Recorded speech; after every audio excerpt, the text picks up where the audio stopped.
0809 444 That is the WhatsApp number. We're also streaming on YouTube. We're at Smooth 981 FM Lagos. Smooth 981 FM Lagos. Those are the ways you can be part of the show this morning.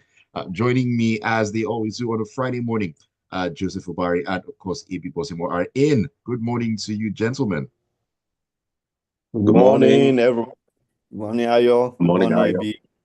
Good to be here again. Good morning, Joseph, and good morning to all of the wonderful listeners out there.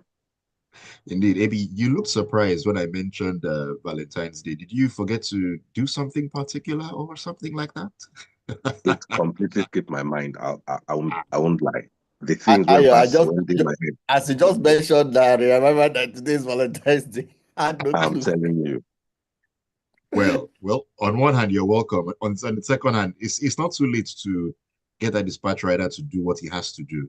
So if you know what I mean, let me not say so much. Right? You've saved the day. You've saved the day. You're very welcome on that front. All righty, so let's get into the groove and talk about what's been going on in the papers this morning. AB, we're going to start in the punch and talking about the budget. Yes, the National Assembly on Thursday passed the 2025 appropriation bill of 54.99 trillion naira, allocating 14.32 trillion naira for debt servicing and 13.64 trillion naira for recurrent expenditure, covering salaries, overheads, and government operations. Now, economists and members of the organized private sector commended the government for the budget, but expressed reservations regarding how it would be funded. The funding is something that has been asked over and over and over, and we wonder how it's actually going to pan out. But it's been passed 54.99 trillion naira. AB, your thoughts? 55 trillion, essentially, with a big breakdown as 3.6 trillion for statutory transfers. That's to all those agencies like INEC and National Human Rights Commission and the like, those kind of agencies, including the National Assembly, and 14 trillion for debt service, 24 trillion for capital expenditure, and 13 trillion for fiscal deficit, whatever that means. Now, here's the thing. A budget normally would tell you what the mind or what the direction an organization, whether it's a government, whether it's a company, but even a personal budget, it tells you where the priorities lie. This budget, while some pieces of it have been out there, it would have been great to have seen it in detail. The way in past years, I've actually had the privilege of being able to download the budget in PDF and then just go over certain sections. What struck me about this budget was how earlier on the government had made a proposal about 49 trillion odd, and then it seemed as if we quote unquote found some money from the FIRS of 1.4 trillion, the Nigerian Customs Service of 1.2 trillion, and other government-owned enterprises of about 1.8 trillion. And once we found that, we now raised this estimate, and this is what has now passed. I was very curious when that happened because a lot of this budget is funded on borrowing. In fact, a lot of any budget of Nigeria for now is funded on borrowing. I would have thought that when we, quote unquote, found that money, we would have used that money either, if you want to call it savings, or to reduce how much exposure we would have to debt. It just looked so casual and I dare say irresponsible that the moment, if you're about to do your laundry and you put your hands into your pockets, sometimes you find money that you didn't know was there. I don't think that when you do that, you immediately jump out and go to the nearest supermarket and buy. You normally say, wow, great, I found this money, let me hold it. So it just seemed so interesting, good word. Interesting that the moment we found some extra cash, we bumped up the budget. I don't think that reflects fiscal responsibility. Again, it would now take some time when and if the budgets are released as an open government ought to, for us to go on a line-by-line basis to really see who gets what and where. But I do know that the National Assembly gets 344 odd billion. And I just asked the question, Is that money giving us value? We have a National Assembly that just seems to exalt in living la vida loca, living the life of the rich and famous with all sorts of things that happen that do not seem to add value to Nigeria. And then we have those rumors of how to pass certain budgets, they were allegedly asking universities to bankroll one or two things. So, I mean, we still have a long way to go in terms of pure openness and transparency. But as a milestone, you can say the budget has been passed. So that is the first step. The next step is how is it being funded? How many loans are we taking to make this happen? And when we take those loans, what value actually goes to the people? How do Nigerians' lives improve? Are we going to now see renewed yachts? Are we going to see renewed vice presidential houses that are currently a residence for rats and cockroaches because after being built for 21 billion, nobody's living inside them? These are some of the questions that now have to unfold, having seen the budget is passed. But at least as a matter of a milestone, it's been passed now. That's not a bad thing. Indeed. Another question is, how will these loans also be paid back? Joseph, do you have anything to add to this particular matter concerning the budget? It's just interesting, as it be said, that the National Assembly allocates itself over 340 billion naira as a part of the budget. As it is today, our National Assembly is the most expensive furniture we have in the country. It's like you bought one very luxurious fun piece of furniture that occupies your living room, and every other thing is not important. It's a concern. I mean, the kind of things we are seeing in terms of where how money is appropriated in this country shows lack of priority, serious priority. But on a lighter note, if he was asking where they hope to get the money from, the Minister of Petroleum, the Minister of State Petroleum, says that by 2026 we should be getting 3 million barrels of oil per day. So maybe they're hoping that between now and then a lot of money will be coming in. So let's wait and see. Let's wait and see. What are your thoughts on this particular budget? Let us know. Talk to us. Send us a message on WhatsApp on 0809 Okay, Joseph, let's jump into the Vanguard and talk about the DSS, where the Director General of the Department of State Services, Oluwatosin Ajayi, has called for a national policy mandating the recruitment of first-class graduates into the intelligence agency to enhance national security. Now, Ajayi made this appeal while delivering the 2025 Distinguished Personality Lecture at the Center for Peace and Strategic Studies in the University of Ilorin, that's in Kwara State.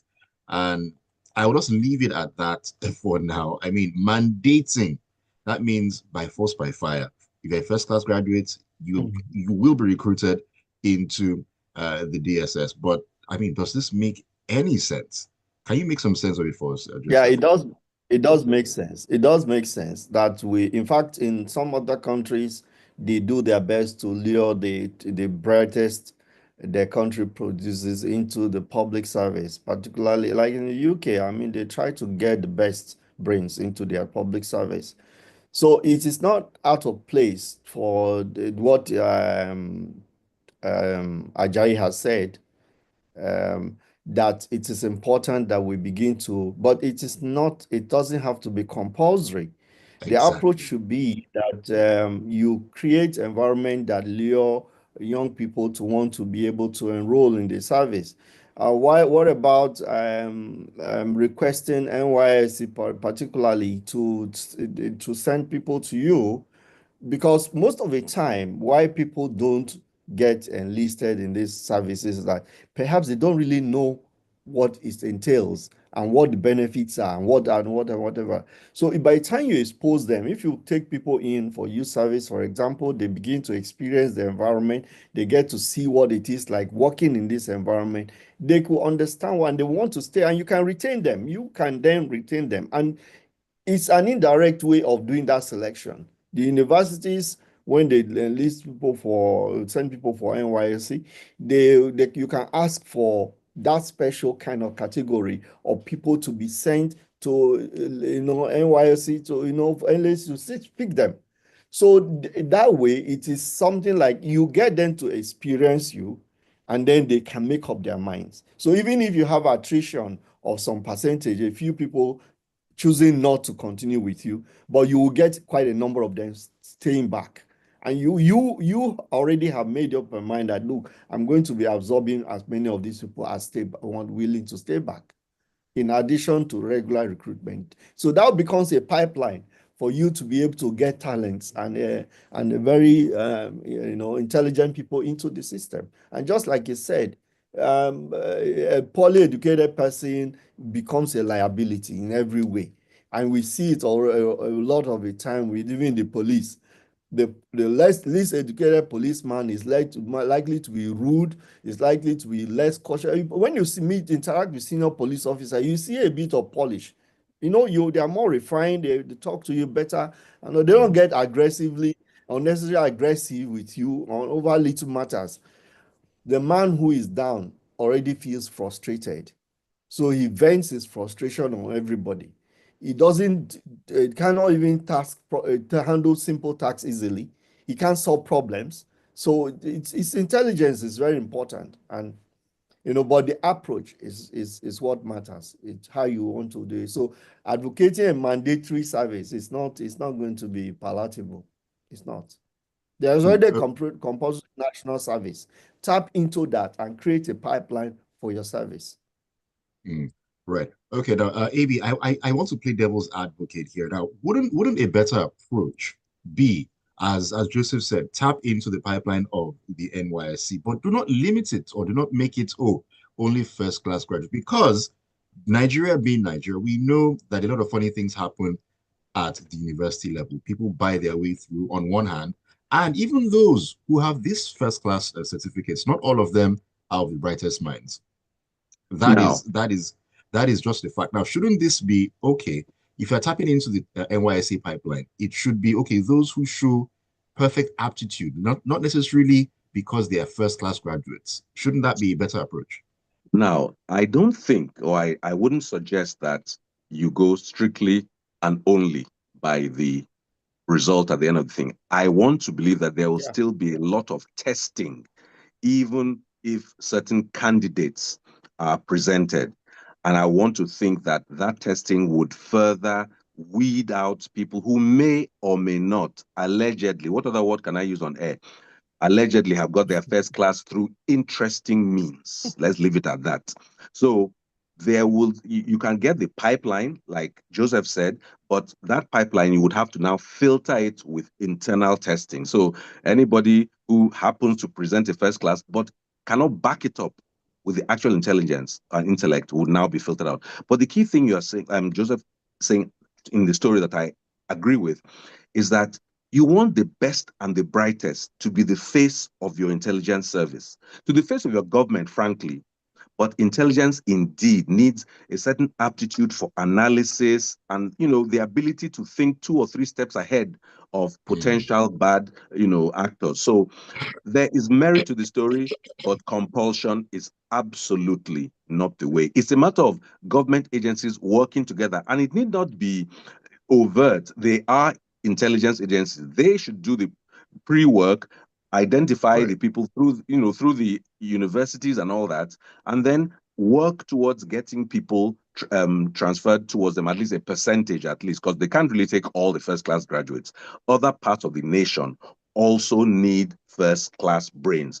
So at the end of the day, they must make a presentation of themselves that is attractive enough for some first class graduates to say, you know what, this is not a bad career path for me over the course of my life, over portions of my life. All right, interesting take there. I mean, like in the oil industry, for example, a minimum of 2-1, I mean, for you to be even considered for recruitment. Minimum of 2-1.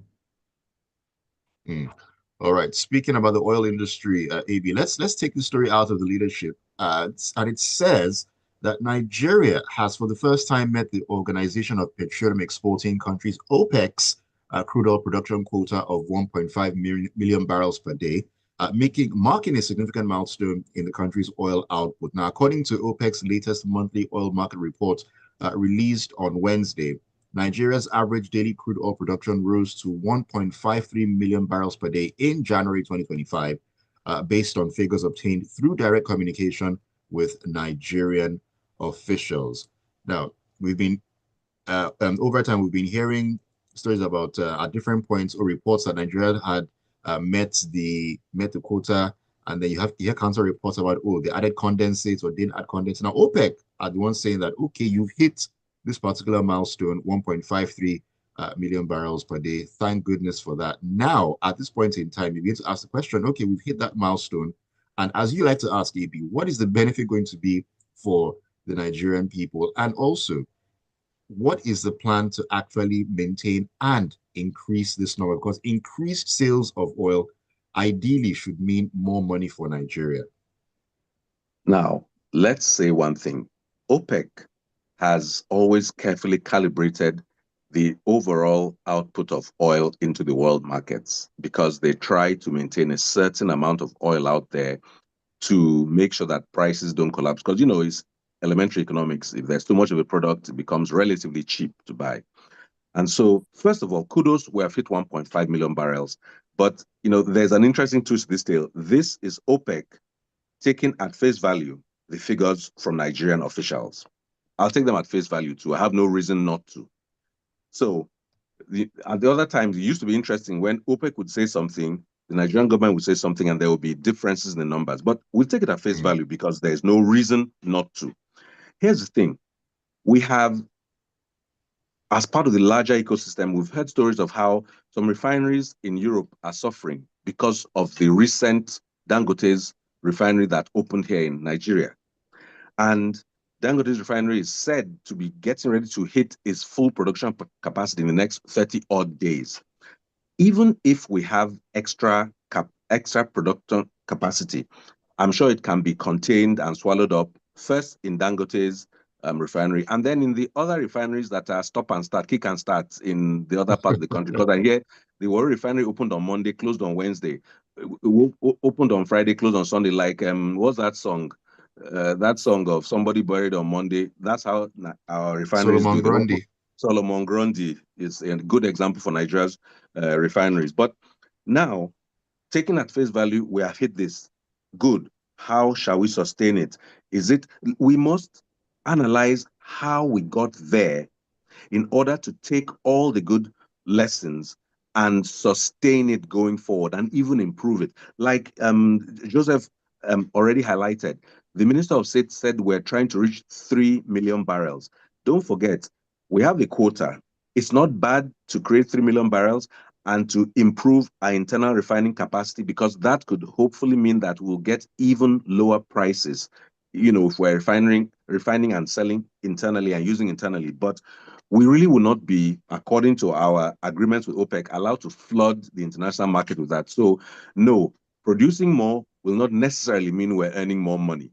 If anything, it might mean that we produce more and earn less from it. So we have to follow that careful calibration. But with this, we have remained Africa's largest oil producer, surpassing Algeria, that produced about 907 million barrels. And the third largest, surprisingly to me, is Congo with only 250,000 barrels. So, kudos. With this number, we are actually hitting a target that is supposedly independently, monitored. And what we need to do is make sure we meet all domestic demand, all of it, and then create some strategic reserves. There is nothing wrong with not just producing and selling it all. There's nothing wrong with having strategic reserves dotted around the country so that we create some redundancy, because there will be dark days when we don't have as much production. Natural disasters happen, accidents happen. There's nothing wrong with having strategic. Let's not be like our budget. Oh, we have this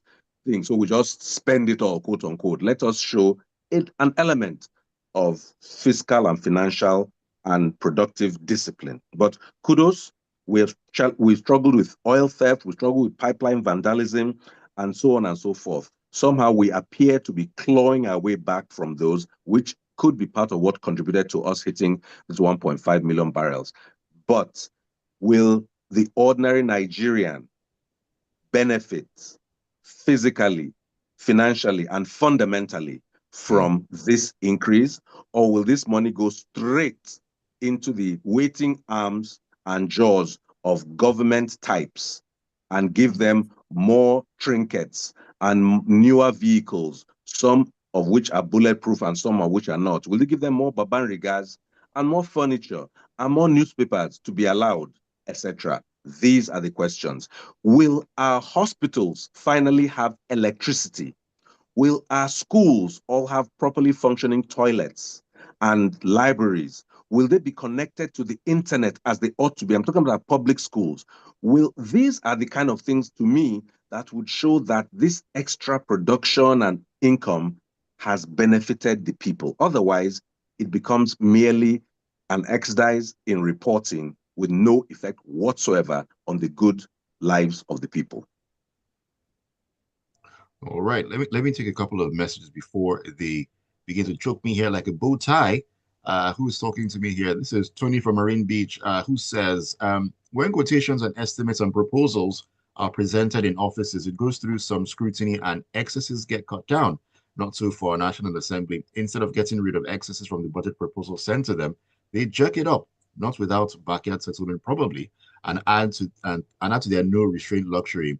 Nigerians are besieged, left perpetually in the middle of a satanic conspiracy. That's going far, Tony.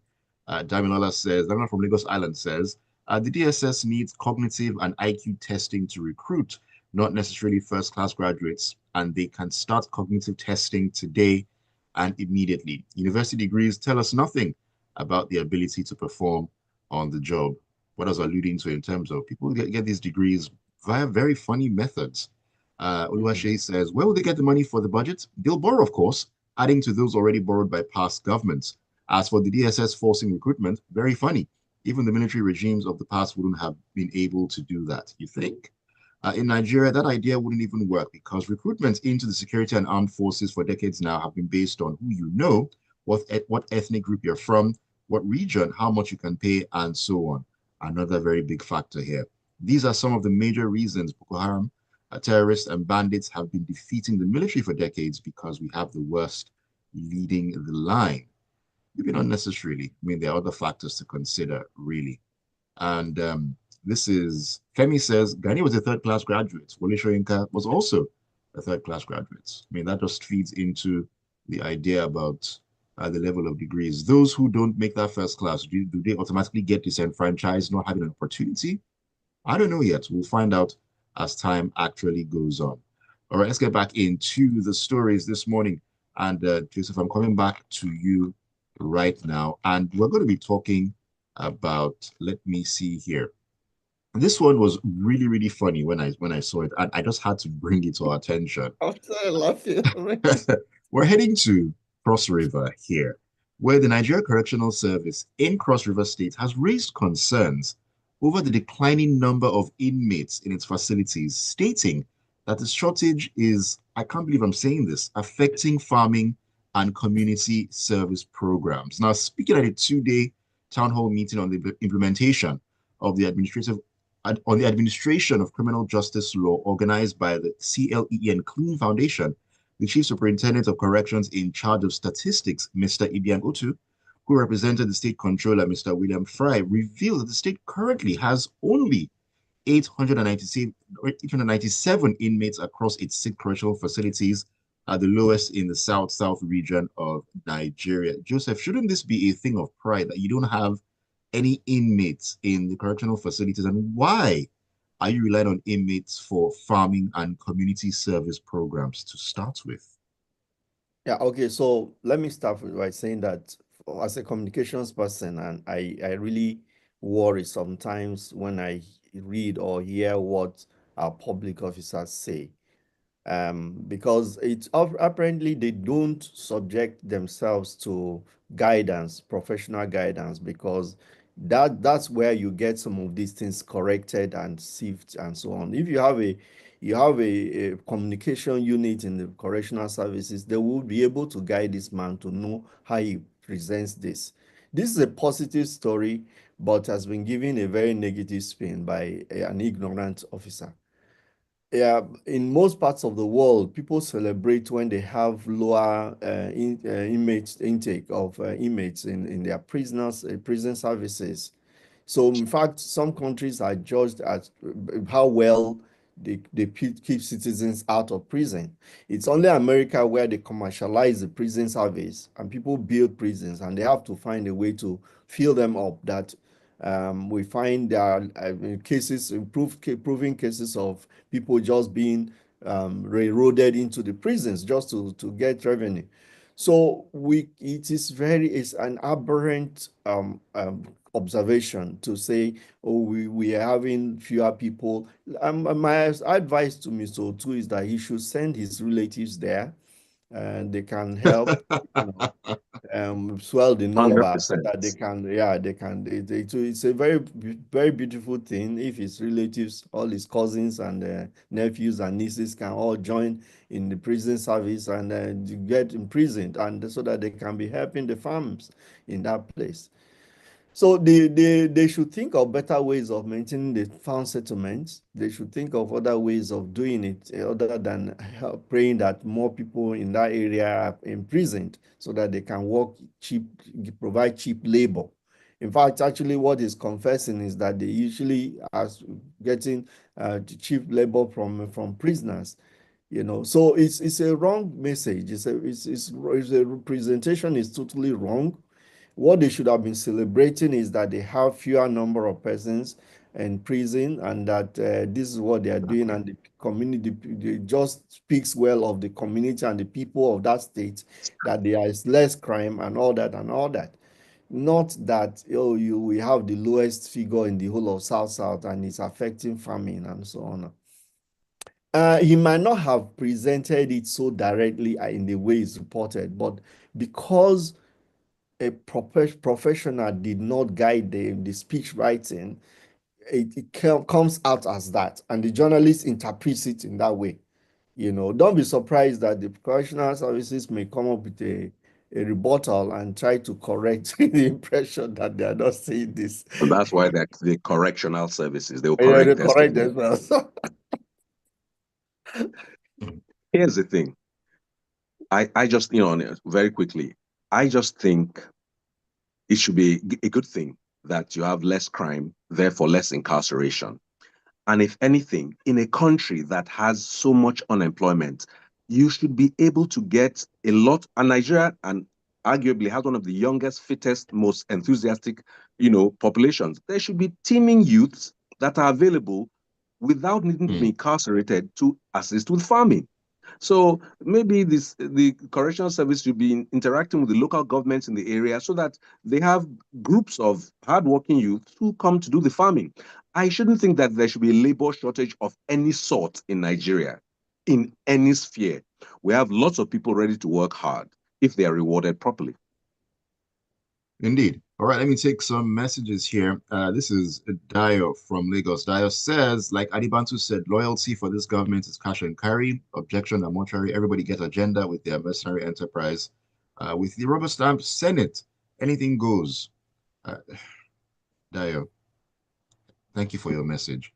Rexy from Surulere says, you can't produce more oil and earn less from it, AB. Even the non-OPEC sales to DR and others is done at OPEC prices, and DR exports a chunk of that in dollars. There's no downside to Tinubu's government success or successes in increasing oil production.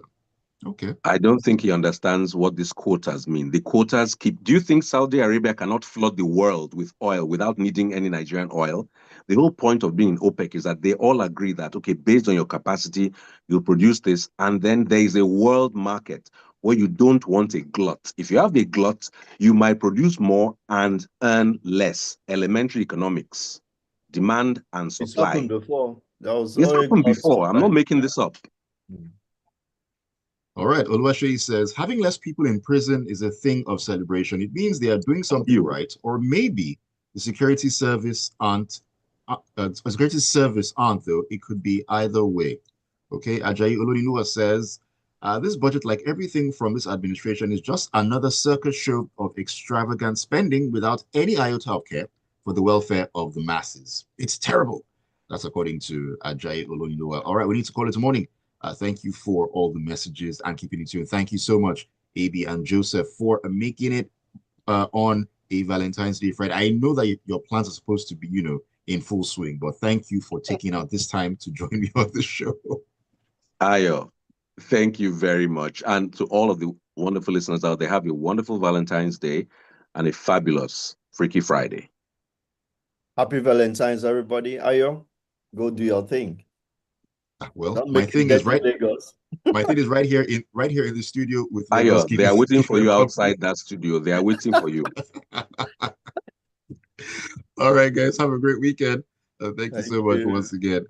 All right, keep it tuned to Smooth 98.1. We're going to get into the world of sporting action at 8:15 in the locker room. Teka will be in for that one as always. Don't go anywhere.